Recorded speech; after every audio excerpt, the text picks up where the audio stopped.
Hi everyone, welcome back to my channel to a new blog. তো এটা হচ্ছে আমার কালী পুজোর আউটফিট। ফার্স্টেই সরি চাইছি বিকজ আগের ভিডিওটাতে আমি কোনো ভয়েস ওভার দিইনি বিকজ অফ মাই লজ্জা। তো এখানে আমরা সবাই মিলে দাঁড়িয়েছিলাম, সবাই মিলে সবাইকে দেখাতে পারিনি। মামা এখানে আমাদের পুজো নিয়ে দাঁড়িয়েছিল আর মা এখানে চাঁদমালা আর বনি আমার কোলে ছিল। তো আমরা মায়ের কাছে চলে গেলাম পুজো দিতে। আর এখানে আমাদের একটা মানত ছিল হরিলুটে, তো সেই মানতটা পূরণ হয়ে গেছে। তো এখানে আমরা হরিলুট দিচ্ছি। এমনিতেও আমরা হরিলুট দিই মানত না থাকলেও।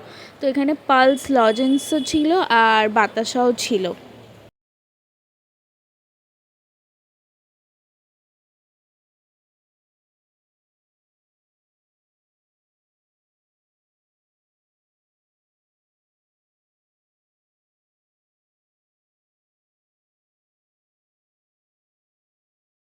বনিকে দেখছো পুরো ভিজে রয়েছে, কারণ হচ্ছে ওকে বেদিতে শুয়ে দিয়েছিল প্রণাম করানোর জন্য, ওর মাথায় গিয়ে জল ঢেলে দিয়েছে, তো ও পুরোই ভিজে গেছে। এখানে ছোটো মামাও ছিল, বড় মামার কোলে বনি ছিল।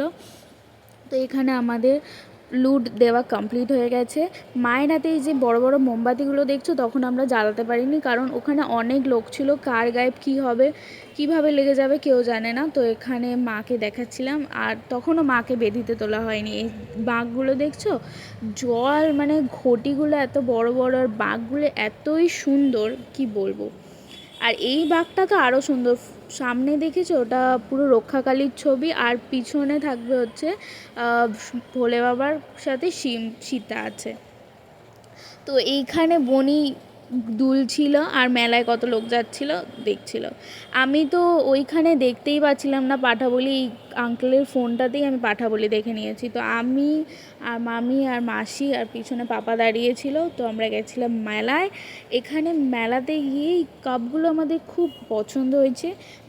সেম কাপে আমরা মাল্টি কালারের কিনেছি, আর আমিও কিনেছি হচ্ছে এই কাচের কাপগুলো। এখানে বাজি ফাটছে আর এখানে মায়ের আরতিও হচ্ছে, ভীষণ ভালো লাগছে লাস্টে। ওকে, বাই।